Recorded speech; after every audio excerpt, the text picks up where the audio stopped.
Hello, everyone, and welcome to my Week 5 Multimedia discussion board. So the situation that I chose to present on is that the City of Harupa Valley's Public Works Department has outdated infrastructure management systems, which leads to inefficiency and increased maintenance costs over time.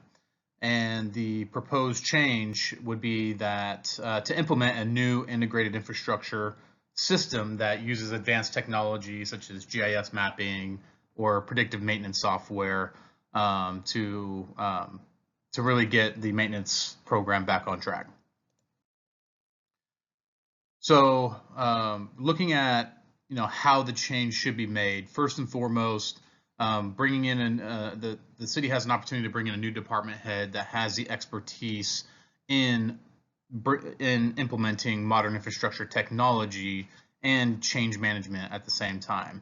And the individual really should utilize some theorists such as Simon, Lindblom, and Merton to help guide their change too as well. And more specifically, incrementalism from Lindblom, the decision-making process that Simon discusses, and also the bureaucratic adaptation from Merton.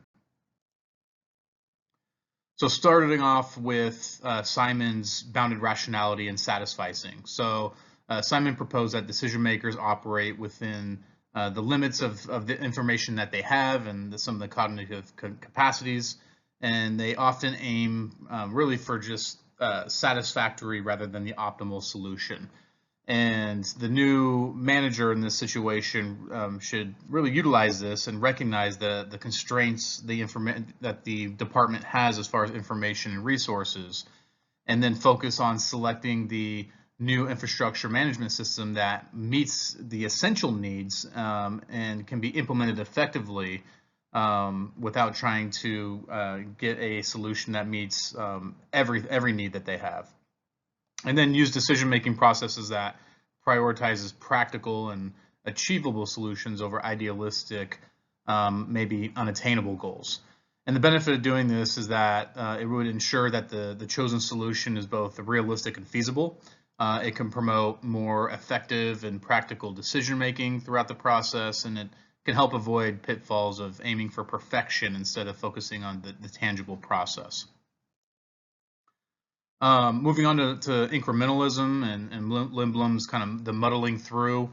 So Lindblom argued that policy making often proceeds through small manageable steps rather than a large-scale reform. So the new manager can do this by breaking down the implementation process of the new system into smaller incremental steps. And they can do that by he or she can do that by beginning with a pilot project for just a few small areas and to test the system and to gather feedback, and then gradually expand it based off of the results of the pilot projects. And the benefit of doing this is it reduces the risk by allowing for adjustments to be made based on that feedback from those small pilot groups. And this can help ensure that each step is manageable and the lessons learned can be applied in the subsequent phases. And that it also builds stakeholder buy-in, and it can minimize resistance by demonstrating success incrementally.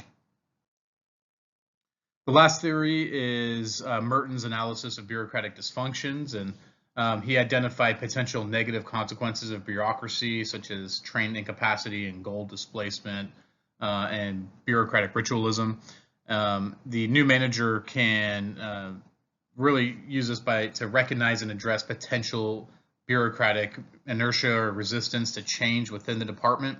They can promote a culture of flexibility and responsiveness by encouraging open communication and feedback, and then provide training and support to help employees adapt to the new system.